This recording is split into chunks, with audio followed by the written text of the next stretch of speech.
We just found our dream house and then the agent tried to screw us over.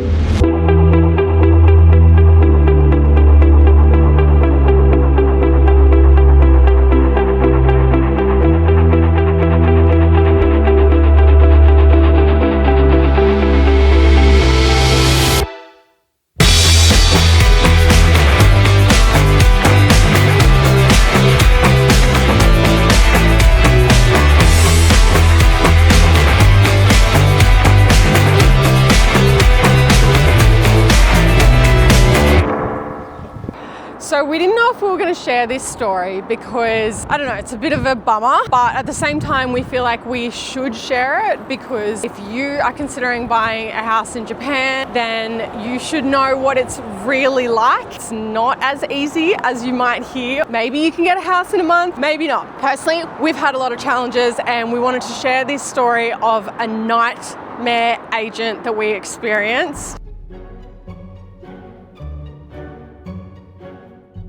He was nice. He was really nice, very helpful, very friendly. He drove all the way from Tokyo to meet with us. We thought, God, what a lovely guy. He's gonna be so helpful.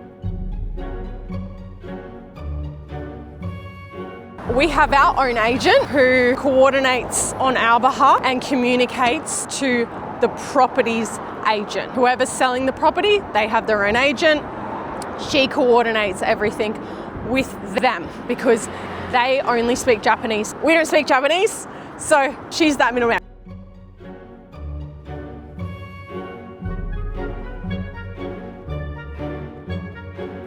We loved the house afterwards. We thought this is exactly what we want. We think it's going to be perfect. And we expressed that to our agent, who then told that agent. And yeah, everything kind of went downhill from there.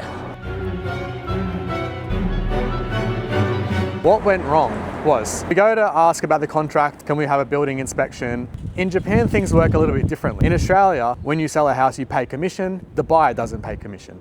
Here in Japan, the buyer and the seller pays commission. And because of these Akiyas and Japanese houses are a little bit more cheaper, the commission isn't big for agents. So this agent messages our agent and says, I want full control of the contract because I want both the commissions.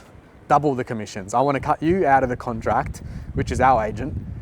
I want full control of the contract because I want double commission. And he specifically said to our agent that because they are foreigners, that I want to charge the maximum commission. And that's when the screwing started to happen.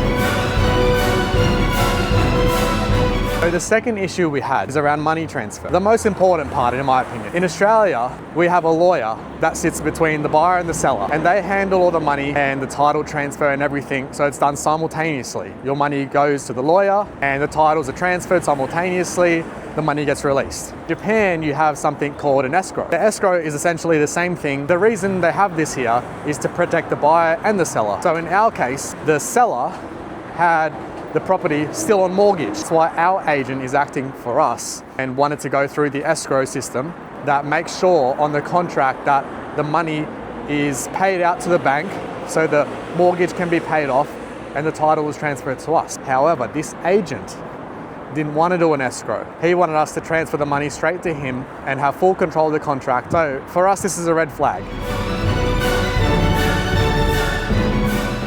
So we tried to work with our agent and the other agent to try and negotiate and find a happy medium that works for both of us. But we specifically said we want our agent involved because we don't speak Japanese. We can't read Japanese contracts. Like, we needed our agent involved. He absolutely refused, wanted to control the whole contract, wasn't willing to work with us on it. So basically we said, you're going to lose a sale because we're not willing to agree to these terms that you're setting. Yeah, you're going to lose a sale. And he was more than happy to do that. Apparently just wanted buyers that were going to let him control the entire contract and get double commission.